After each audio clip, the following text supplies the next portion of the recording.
Carolina Panthers owner Jerry Richardson says he will sell the NFL franchise after reports surfaced that he made inappropriate sexual and racist remarks at the workplace.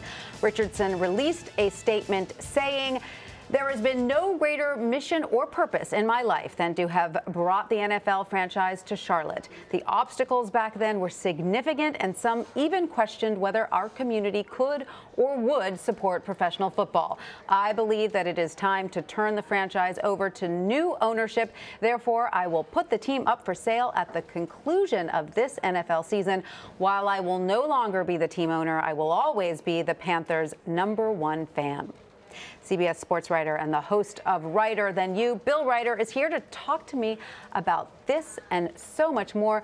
Bill, what else do you know about what's going on with the Panthers? Yeah, the Me Too movement comes even further into the NFL. There's a series of NDAs that have been reported between the Panthers' soon-to-be former owner and a multitude of people. It's an ugly, ugly blight for the league, and the league has taken over investigation of this. So Richardson's decision to step down is not surprising, but it is seismic. It is not very often that an NFL team becomes available, let alone when an owner is basically pressured, forced to give up control of that team. It's a very big deal for the world of sports. Absolutely. And now there are some rumors of who might buy it. We're hearing that Sean P. Diddy Combs may be in the running. He's back.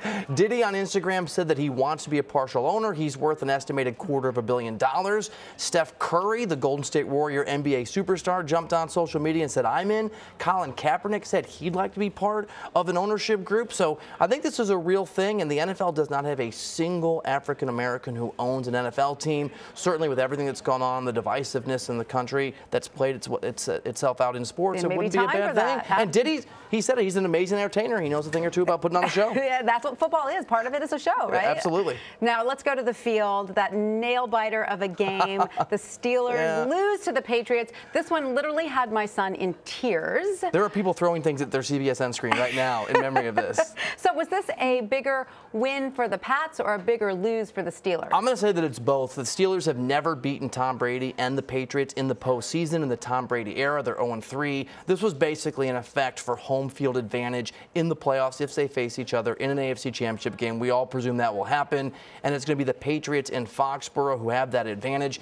And it's not just the loss, although it's really significant. It's such a heartbreaking way to lose. The touchdown that wasn't because of the technically correct rule, but you look at it and your eye tells you it should have been a touchdown. That's why your son was crying, and people are still throwing things at their CBSN screen. And then the interception. It's a heartbreaker. So tactically for the Steelers, big problem, and just emotionally, this belief they can't beat the Patriots is reinforced again. We had to have the whole "this is just a game" talk, but I guess good to have it early. Have it early. But I guess with grown men, it still doesn't. It doesn't matter. Trust me, plenty of grown men in Pittsburgh were crying. Absolutely. I promise you. All right, moving to the Eagles now. Nick Foles looks good. Big win there, right? It's a really good. I mean, you sort of look at it either way. They should certainly win more decisively against a New York Giants team that hasn't been very good. But whenever you lose somebody like Carson Wentz, a lot of times your team will take a huge step backwards. It's a huge punch in the gut. And so I think it says a lot about that football team.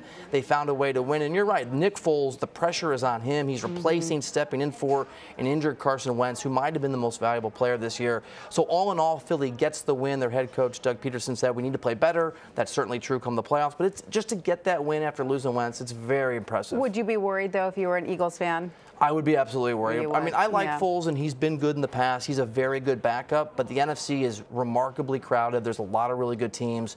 Wentz was maybe the second or third best quarterback in the league. He's not going to be there, and without him, I think probably that Eagles team not going to be the same squad they were. Not the same squad. It's a bummer. All right, moving to basketball. The Lakers are retiring 2 of Kobe Bryant's numbers. How significant is this? It's incredibly significant. The Lakers are, maybe with the Celtics, maybe even more so, the most important, significant team in the history of the NBA.